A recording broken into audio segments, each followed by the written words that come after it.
Welcome back, everybody, to the Nevin Shapiro Show. I'm Mike Tirado. I'm here back with Nevin Shapiro, and today we have a really special guest. We're going to give you a little spin-off because today is our 30th episode, so thank you guys for sticking around. But today, we have a basketball and a football podcast with the 10th pick in the 2000 NBA Draft, Keyon Dooling. Hey, listen, where's my hat, man? That's the intro like David Stern would do, champ. I see you, Big Mike. Yes, sir. I see you, champ. You got drafted to the Magic, then you went to the Clippers. Yep, traded on draft night. Well, there you go. So today's episode is obviously sponsored by BTN Connect, backed by Athlete Narrative, the all-in-one recruiting platform helping athletes get seen, signed, and to the next level. So guys, please subscribe to the channel before the video starts. Click that subscribe button, and as always, let's get into the action. So obviously Miami just signed Jai Lucas, you know, obviously about probably 3 or 4 weeks ago now. What's your take on him? You know, what do you see him doing here? Man, I see him hitting the pavement,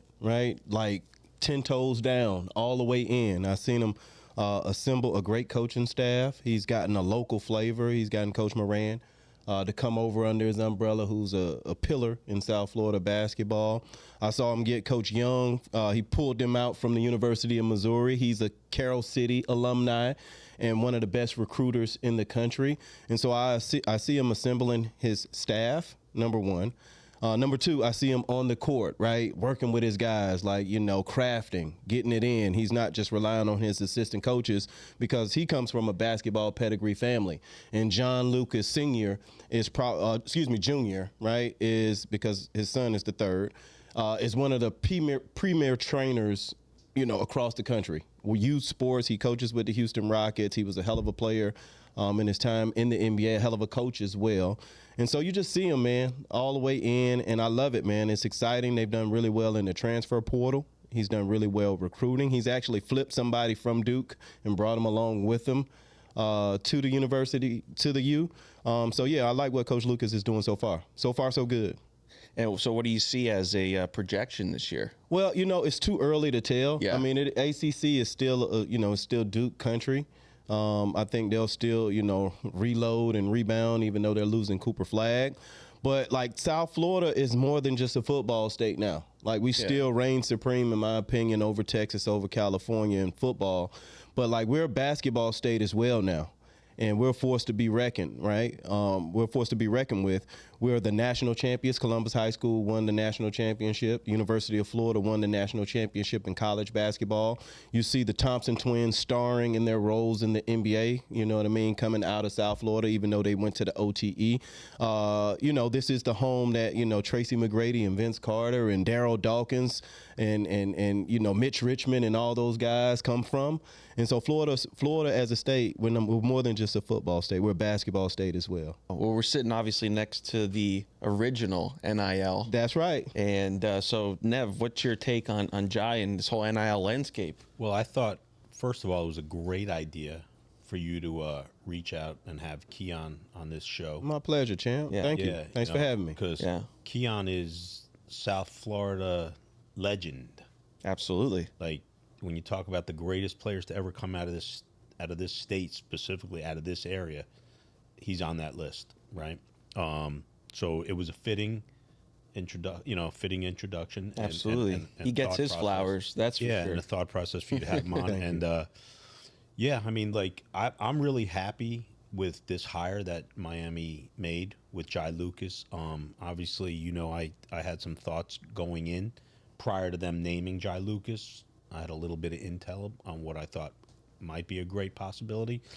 But I knew right away when they hired Jai Lucas that was an amazing hire. I think the University of Miami, Coach Larinaga was a great coach. Amazing. Great coach. Yep. Hall of Fame coach.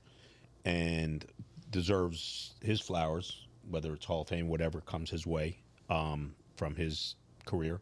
But I think, you know, you turn the page. It's a new era, right? It's pay for play. This is a young guy who I think is going to really kick ass, man, at this place. And one of the questions I was going to ask Keyon is, obviously there wasn't NIL legally back in your day. That's right. Right? Facts. Big facts. But you know, we know what it is today. How would that have affected your decision to stay at home. You know what? It could have been the decision making. You know, it could have been the go-to factor for me, because obviously Leonard Hamilton, man, is a great man, great human being. You know what I mean? He recruited me very hard, but you know, during that time, man, I just, you know, things were really difficult for my family and I. So I had to make a business decision, you know what I mean, around like, you know, kind of where I spent my college days. Yeah. But yeah, NIL would have had definitely a positive impact on that. I probably could have been able to stay at home during those times. That's why I asked, like, this whole NIL has really changed the landscape of everything. And I just think, staying with this Jai Lucas topic, I just think that he's a great hire for what today's landscape is. Number of reasons. The resources Miami's obviously showing on the football side of things, and now I'm sure it's going to pick up on the basketball side of things. Yeah. I could see this really becoming a very, very dominant run for South Florida basketball with the University of Miami. Leonard Hamilton, I love Leonard Hamilton, but traitor, man. How you go to your rival? Oh man, Come on, man. It's all about the you, man. That happens all the time. And you know what? To be quite honest with you, as great a job as he did in South Florida, man, like he turned Florida State into a powerhouse. They pumped out pros. He built quality men. Yeah. And I think, you know, one of the things with the new era of NIL, it's kind of like been a generational gap for some of the OG veterans in the coaching game, and it's bittered a lot of them. And so, like, you know, just him moving on, still being so productive, but moving on, you know, it's like a changing of the guard, and I think that's why Coach Lucas will have so much success. Right. Yeah, nothing personal. Strictly No, I know. business. I'm only just Strictly messing around. business, man. You know what I mean? You take your show on the road for Hey, some, listen, man, for some you know. cake, man. That's what it is. Yeah. So from a developmental standpoint, I know, like, obviously, you know, football and basketball are different when you're developing as far as your body. And how long do you think it's going to take to really have him come in and us to be a powerhouse and move into a Sweet 16 situation or an Elite 8 situation? Yeah, I think it'll take some time. I think with the transfer portal now, you know what I mean, that curve can kind of be sped up a little bit. Yeah. But, like, one, you have to get guys who fit your mold, your system. You know, two, you have to implement your system and how your style of play and the way that you want to, you know, kind of attack, you know, on offense and on defense. So you have to find that identity. But I would say realistically, man, you got to give a coach at least 2 years to, like, kind of implement, you know, his talent, his system, his culture. And then after that third year, that's when they can be kind of, you know, judged on where they are.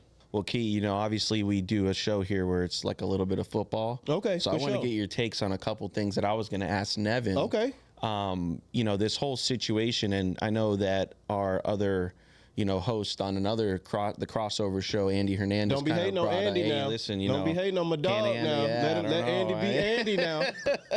Yeah, no, Andy brought up a topic I heard on your show about the whole Shedeur Sanders thing, with how Cam Ward was not pushed into the limelight for being the zero star that kind of moved in to a, you know, number one pick, and they're pushing Shedeur. And I was going to ask, you know, and I want to get your guys' perspective, like, what was your reaction to all of this when that kind of went down? Well, we're in a people like drama. That's the world we live in today. Everything's TMZ. I think, you know, the Shedeur Sanders draft episode was intriguing for sure. It was national attention and otherwise. But I think Cam Ward got pushed to the side, and he deserves just a tremendous amount of support, love, and everything that comes with it for what he accomplished. Starting out as a zero star and, you know, making his trek through Washington State and then ending up, you know, at the U and really becoming an iconic figure for life down here. I mean, he's in the conversations with, like, the Vinny Testabertis and the Bernie Kosars, Steve Walshes and Gino Torettas and Ken Dorsey. Like, he's there. He's lunches on anybody but him whenever he's in Miami. That's for sure. Yeah. And you know, I didn't like to see it, but, you know, he's such a humble kid that I don't even think it fazed him, and he's already ready to go. Oh yeah. With all his money. Yeah. Well, I mean, you know, that doesn't hurt, but, you know, I don't think he's a guy that's driven on money. I think he's a real production guy, and he's a class act, man. I'm a huge fan of his, and Yeah. I just can't wait for Me him too, to Nev. go next level. Yeah, man, and I agree with you. Like let's take the time to, give the flowers to Cam, right? Because like at the end of the day, man, he restored a sense of pride to us down here in South Florida, right? Where every time we hit the field, we thought we could win. Mm-hmm. And I say we because I'm a Florida boy to the core. Fort Lauderdale, I grew up as a Hurricane fan, so all the names and all the quarterbacks and all the players, everybody on this wall, like, I don't need to see the name on the back of the jersey. I can look at the front of the jersey and just tell who those guys are. So like big kudos to Cam. I saw his father, right? Send him a message. And his father told him, he said, I know the first thing you're going to want to do is go get the playbook, right? And lock into the playbook. But I challenge you tonight, son, to like soak this in. And you saw this like tear. Yep. Like just kind of come down his eyes because he's been so busy like fighting the odds and proving people wrong that he really hasn't even really processed, the journey along the way. So his dad told him to take a moment, take a step back, process this moment. And it was such a beautiful thing. Another thing that I love is that in the summertime when they would work out, the first experience that I had with Cam, watching him challenge Shedeur, like, dude, you lofting the ball. Like, you didn't get better today, right? And I was like, who the is this guy? Oh, that's our new quarterback? Oh, he got big nuts. That's the first thing I thought about. But I saw leadership. I saw a warrior. I saw a soldier. And I saw a homeboy, like, challenging his dog to get better. And so that's the kind of leader, that Cam is going to be on the next level. And obviously in the pocket, he's talented. He's cerebral as a thinker. He's athletic enough, though he doesn't look like it. He can get out the pocket and make plays. And then his leadership qualities, man. He unlocks men.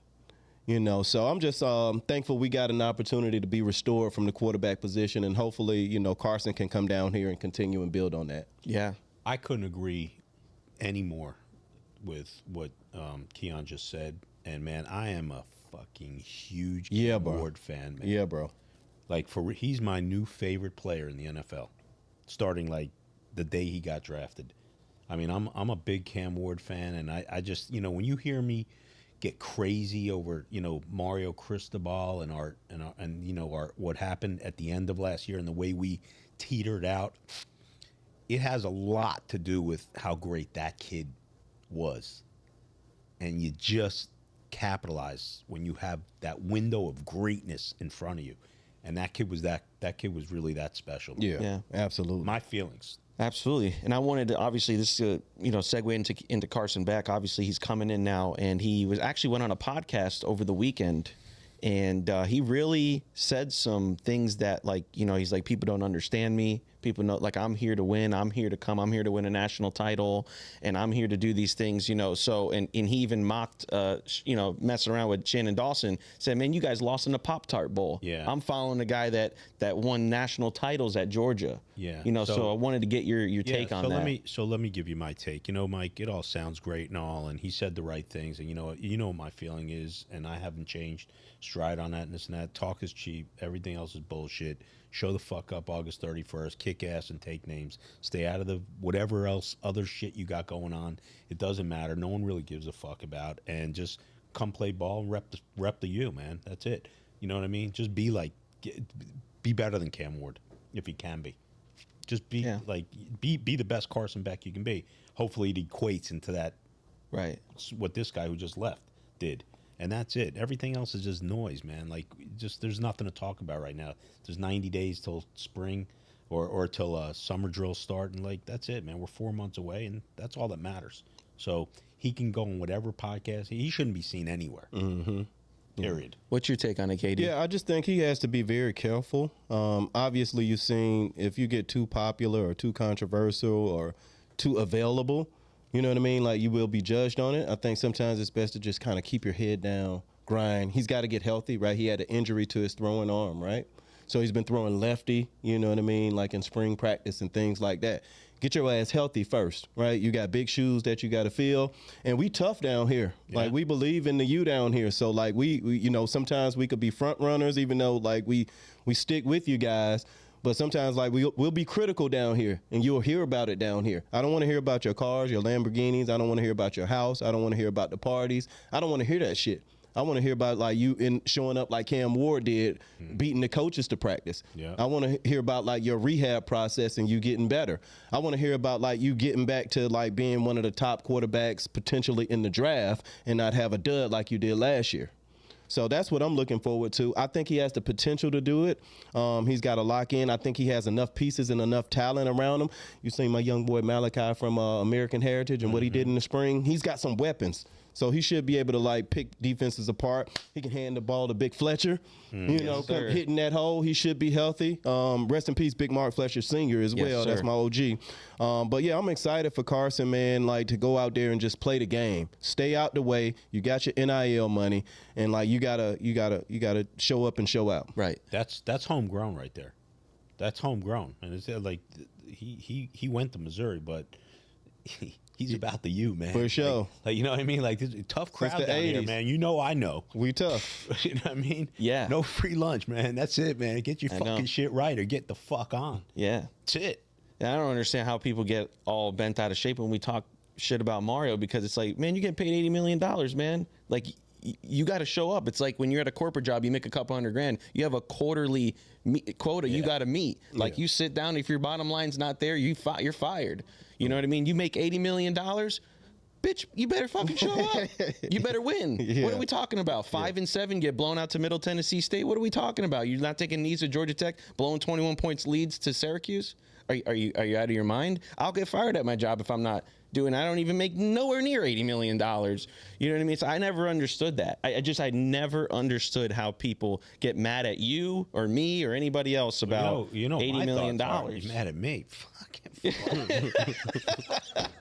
Fuck out of here, man. Yeah. No, but it's crazy to me. It's crazy to me. It's get in line, man. You're mad at me. Fuck off. Just like show up, man. Yeah. Do your job. For me, the defense is everything this year. I think Carson Beck is going to be what he needs to be for the offense. I love our offensive line. I think we have great running backs. The receivers need to prove themselves. They're still young, but I still think they're very talented. I've seen a lot in the portal recently that they're getting a lot of running backs and receivers. They're just loading up. And my thing is, man, we need linebackers and safeties and corners. And what's your take on the acquisitions that we've had recently in the portal? I'll tell you what's to me that's been a little bit I don't want to say disturbing. Just I don't really like this transfer portal movement in general. I just don't like it. I'm not saying the transfer portal is bad, but I just don't like the movement. Like, every time a kid comes available, everyone's like, oh, Miami should get him. Miami should get him. I mean, you have to develop some continuity and chemistry.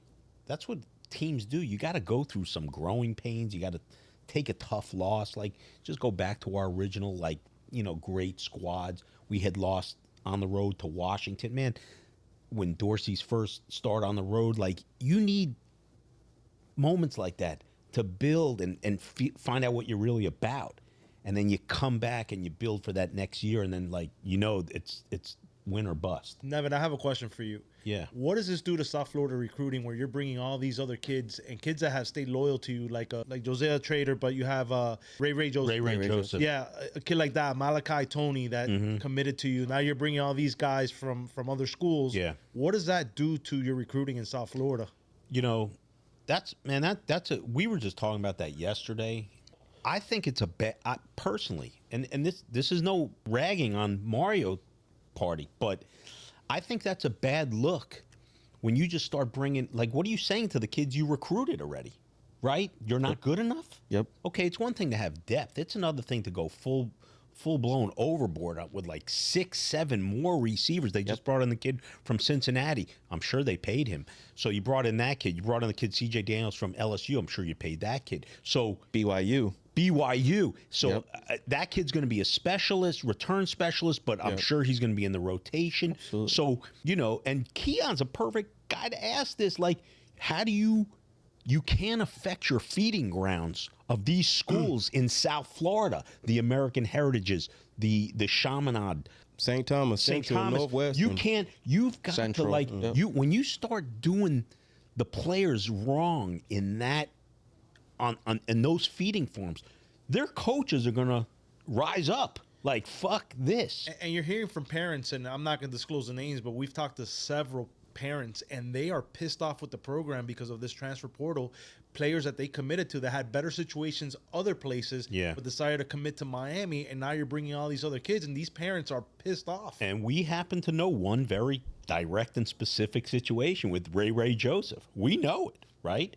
Man, if that kid don't get the playing time and this and that, and I don't give a shit what any Miami fan says, I'm telling you, we know what it is. Man, we'll just say this: we're lucky that he's still here. I mean, that's what we'll say about that. And lucky. And I'm not. It's that question was spot on. Yeah. And I don't. You've got to have kid gloves in this new transfer portal way, but man, you can't upset the apple cart with the local products. Man. It's just you're doing bad business. Locally. I totally agree. I think there's so much talent down here that, like, from skill positions and things like that, we're good. We don't really need to go outside of our backyard to get, those skill positions. Now, when you talk about the trenches, the offensive line, quarterbacks, and things like that, historically, we'll go to California to get a Ken Dorsey or somebody like that, right? But, like, homegrown, develop and cultivate that talent. I think Mario has had an issue with some of the former players, right? With a certain demographic of the fans. There's a disconnect between the old Miami and what they're trying to become.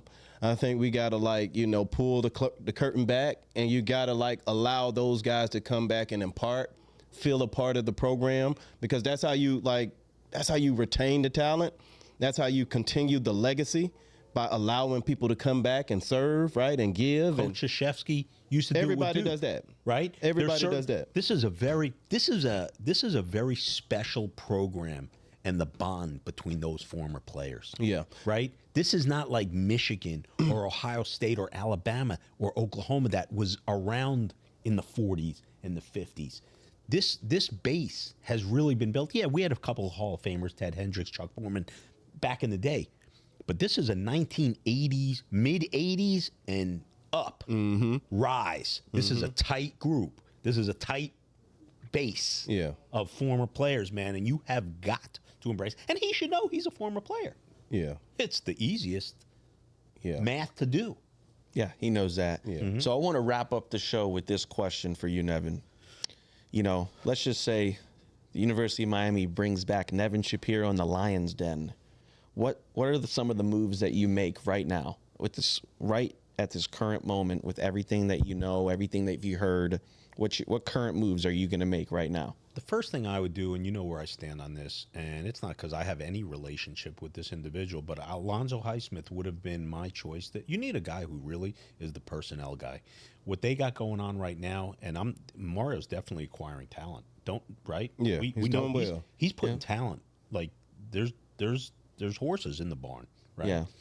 But you need a guy who's a GM, heads on. You got to be locked in with that guy, because this has become professional football. It's just the minor league version of it, right?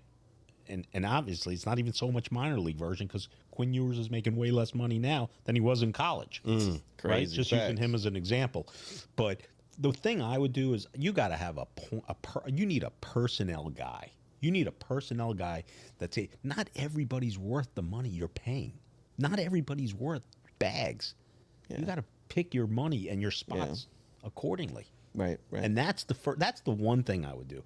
Beyond that, that person's got to be in sync with the head coach, and they got to be connected. Like, this is the coaching staff. We think this is the best move. You need a personnel guy. Yeah. That's what you need. You need a personnel guy. Beyond that, the money and the resources will be there. They've been obviously figuring it out. Right. But that's what I think is just paramount. Yeah, Katie, I actually want to get your take on this before we do end. Being a South Florida guy, what is your whole take on Mario and everything? Yeah. I mean, my take is different from Nev's. Okay. Right. I think he's been solid. Okay. Right. I think he's made some mistakes along the way, but I think he's done really well recruiting. I think he's done really well in the transfer portal.